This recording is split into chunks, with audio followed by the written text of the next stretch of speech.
안녕하세요. 군사돋보기입니다. 남부전선으로부터 약간 떨어져 있는 우크라이나 중부 도시 크레멘추크에서 너무나 끔찍한 일이 발생하고 말았습니다. 현지 시각으로 6월 27일 오후 4시 1천여 명이나 되는 인파가 몰린 대형 쇼핑센터 건물이 파괴되고 말았는데요. 쇼핑센터는 금세 거대한 불길에 휩싸이며 시커먼 연기를 하늘로 뿜어냈고 현장은 나비교환이 되고 말았습니다. 이 공격은 러시아의 초음속 폭격기 투폴레프 22M에 의한 것이었는데요. 우크라이나 공군은 러시아 서부 쿠르스크 상공에서 투폴레프 22M 초음속 폭격기가 발사한 KH-22 대함미사일이 크레멘추크의 대형 쇼핑센터를 공격했다고 밝혔습니다. 볼로디미르 젤렌스키 우크라이나 대통령은 이번 사건은 우발적인 폭격이 아니라 러시아의 계산된 공격이었다고 주장하고 있는데요. 그뿐만이 아니라 주요 7개국 정상들은 하나같이 이번 러시아의 폭격이 가증스러운 공격이라 크게 비판하고 있습니다. 그러나 이 같은 비극은 이번 전쟁 개전 이후 꾸준히 이어져 왔으며 현지 시각 6월 27일에는 격전지인 리시찬스크에 있던 BWP 기자단에 확산탄 공격이 가해지기까지 했습니다. 확산탄이 어떤 무기인지 아시는 분들은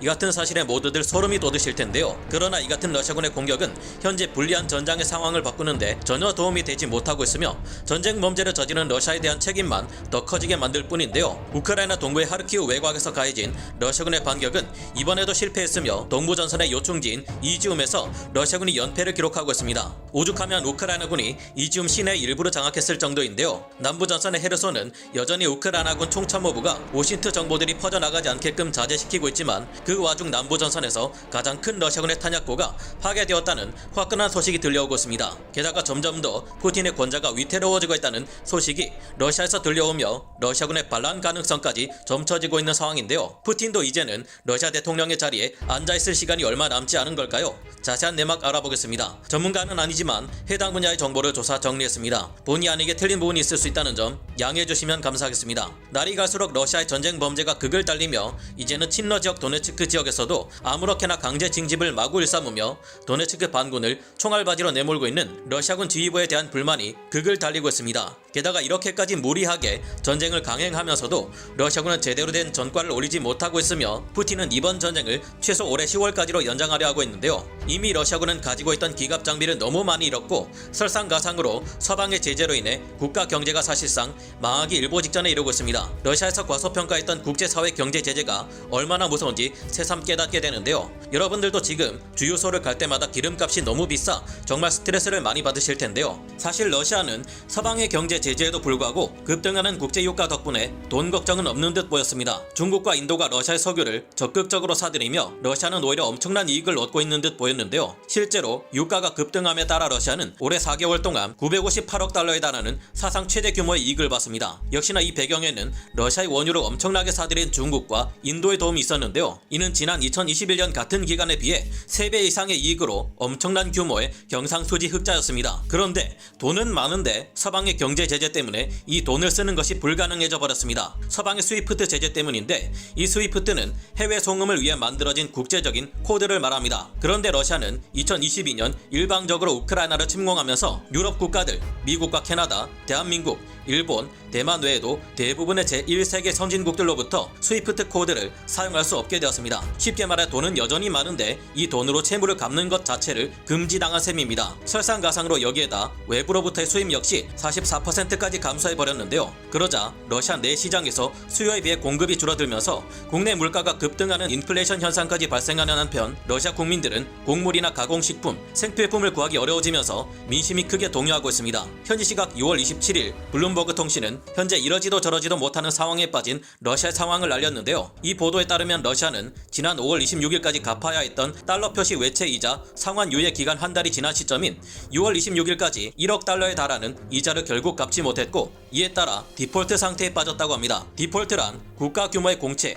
혹은 사채나 은행 융자 등에 대한 원리금 지급을 아예 할 수 없게 되는 상태, 즉 쉽게 말해 부도가 난 상태라고 보면 되는데요. 국가의 디폴트는 쉽게 말하자면 나 돈 없어 몰라 맘대로 해 쳐들어올 거야 어쩔 거야 라고 선언하는 것이나 다름없는데 무서운 것이 이렇게 되면 진짜로 채권자 국가가 채무자 국가를 향해 통해 군대를 이끌고 쳐들어갈 수 있습니다. 채권자가 담보가 있을 경우 이를 이용해 채무를 상수하면 되는데 담보조차 없으면 곤란해지는 것이죠. 실제로 프랑스는 독일이 전쟁 배상금을 갚지 못하자 레몽 포엔칼의 수상의 주도로 프랑스군을 이끌고 노르트라인 베스트팔렌 지방을 침공하는 루르 점령 사건을 일으키게 됐습니다. 디폴트 사태는 국가 최악의 금융 사태로 우리 한국은 1997년 극도의 외환 위기 속에서도 이 디폴트 상태에 빠지는 것만은 피하기 위해 IMF의 구제 금융을 받았습니다. 이때 우리는 후유증이 남더라도 이를 악물고 빚을 갚았고 덕분에 신용을 얻어 이후 수출 시장 개척이 더 쉬워지는 결과를 얻을 수 있었는데요. 1997년 외환 위기 당시 우리나라의 GDP 성장률이 마이너스 5%일 때도 나라가 휘청거리며 그토록 힘들었는데 블룸버그 경제부는 2022년 러시아의 경제 성장률을 무려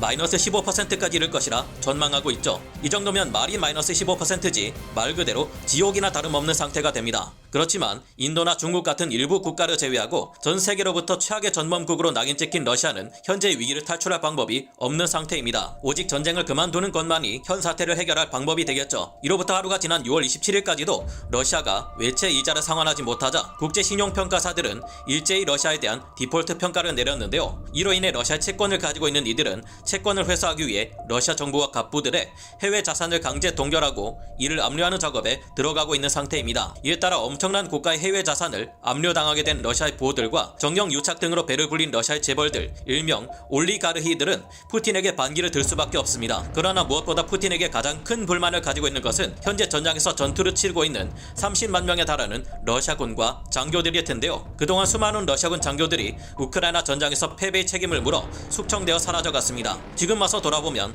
우크라이나 전선에서 싸우고 있는 러시아군은 돈바스 반군 등을 모두 합쳐 무려 30만 명에 달하는데 만약 이들이 푸틴에게 반기를 들고 반역을 꾀하고 도리어 러시아의 수도 모스크바로 포구를 돌릴 경우 이들을 막을 수 있는 병력과 장비가 푸틴에게는 전무한 상황입니다. 그동안의 영상들을 통해 무슨 근이 이런 부대들이 우크라이나에 투입되었다가 전멸되었다는 보고를 참 많이 전해드렸는데 이미 푸틴을 반역군으로부터 지켜줄 군대와 장비는 사라진 지 오래인 상태가 되어버린 것인데요. 이 때문에 최근 크게 흔들리고 있는 러시아군의 푸틴이 자국군의 눈치를 굉장히 많이 보고 있다는 정황이 드러났습니다. 현재 남부전구 사령관인 세르게이 수보르킨 대장이 엄연히 있음에도 불구하고 정치부사령관인 게다니 지드코 상장을 보내 실질적인 지휘를 맡기고 있다는 것이 그것인데요. 정치부사령관을 뜻하는 잠폴리츠는 실제 전장에서 사령관을 눈앞에서 감시하고 사령관이 러시아 지휘부의 의사결정 및 최고 수뇌부의 지시를 잘 따르고 있는지 혹시나 반역을 꾀하지는 않는지 등을 감시하는 역할을 맡는 자입니다. 이와 같은 첩보는 현지 시각 6월 26일 미국의 전쟁연구소 ISW의 보고서에 의해 밝혀졌는데요. 소련 시절 한때 없어졌던 이런 자리를 되살려내 현재 사령관을 감시하는 행동을 보이는 푸틴과 러시아 지배계층의 행동을 보면